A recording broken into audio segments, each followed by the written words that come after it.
Sebelum kita belajar tentang sifat koligatif larutan, maka kita harus mengenal satuan dari konsentrasi. Jadi kita harus mengenal macam-macam dari konsentrasi larutan. Konsentrasi yang kita kenal adalah molaritas. Molaritas itu dilambangkan dengan M besar, di mana molaritas itu rumusnya adalah M sama dengan N per V, mol per volume dalam satuan liter. Atau molaritas ini bisa cari dengan mol itu kan gram per mr kalikan 1000 per V dalam satuan mili ya. Jadi bisa pakai ini sama ya, ini penjabarannya. Kemudian satuan konsentrasi yang kedua itu ada molalitas. Jadi pakai L ya. Molalitas ini disimbolkan dengan M kecil. Molalitas ini rumusnya adalah N mol per P. P ini adalah kilogram pelarut dalam satuan kilogram. Atau bisa kita tuliskan N itu kan gram per mr. Gram per mr dikalikan 1000 per gram pelarut. Ini dalam satuan gram. P itu pelarut ya. Jadi ini bedanya hanya di jika molaritas pakai V, sedangkan molalitas pakai gram atau kilogram. Kemudian yang ketiga, konsentrasi yang ketiga itu ada fraksi mol. Fraksi mol itu dinyatakan dengan X. Fraksi itu adalah bagian. Dalam suatu larutan, nanti kan ada terlarut dan juga ada pelarut. Jadi nanti ada dua bagian. Ada fraksi mol terlarut dan ada fraksi mol pelarut. Untuk mencari fraksi mol terlarut, ini rumusnya adalah mol terlarut dibagi dengan mol total.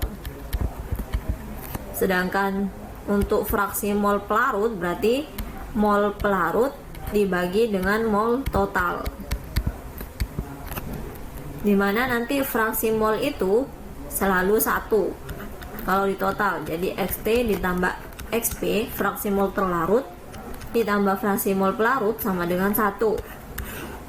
Jadi nanti kalau sudah diketahui 1, tinggal dikurangi untuk mencari XP-nya 1 dikurangi XT. Jadi sebelum kita masuk ke sifat koligatif larutan, kita harus tahu macam-macam konsentrasi terlebih dahulu. Ada 3 macam konsentrasi yang perlu kita ketahui. Yang pertama adalah molaritas, kemudian molalitas, dan fraksi mol. Nah, misalkan kita punya contoh soal nih. Misalkan kita punya larutan urea. Urea itu punya MR sama dengan 60. Nah, dia ureanya itu 20%. Maka untuk menghitung fraksi mol terlarutnya bagaimana? Nah, kalau ketemu soal seperti ini, nanti kita misalkan. Jadi kita misalkan larutannya itu 100 gram. Maka nanti ureanya itu kan 20%. Artinya dia 20 gram. Sedangkan yang namanya larutan kan pasti ada terlarut dan ada pelarut.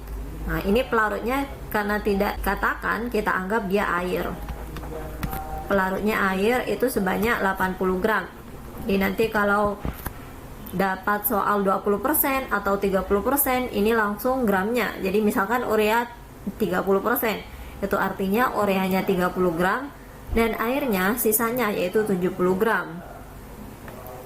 Kemudian untuk mencari XT berarti kita harus mencari molnya masing-masing. Mol terlarutnya adalah gram per mr ya, 20 dibagi mr-nya urea 60. Sedangkan mol pelarutnya adalah massa dari pelarut 80 dibagi dengan mr air H2O.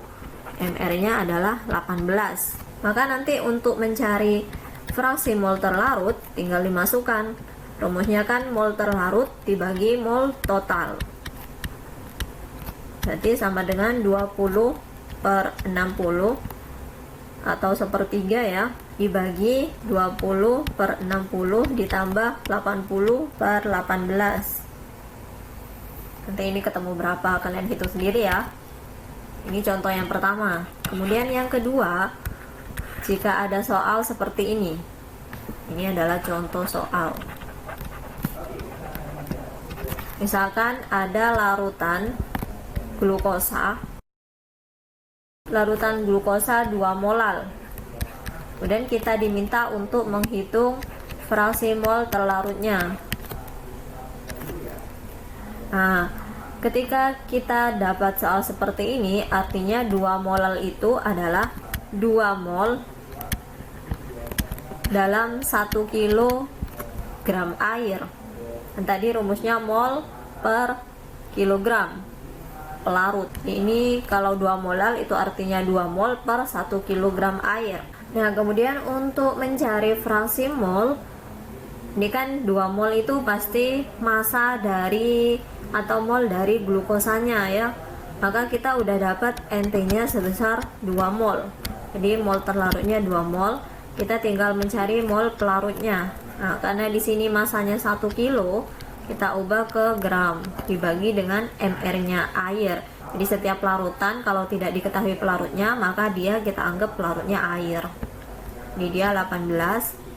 Maka nanti untuk mencari XT-nya sama dengan, kan rumusnya itu adalah NT per mol total.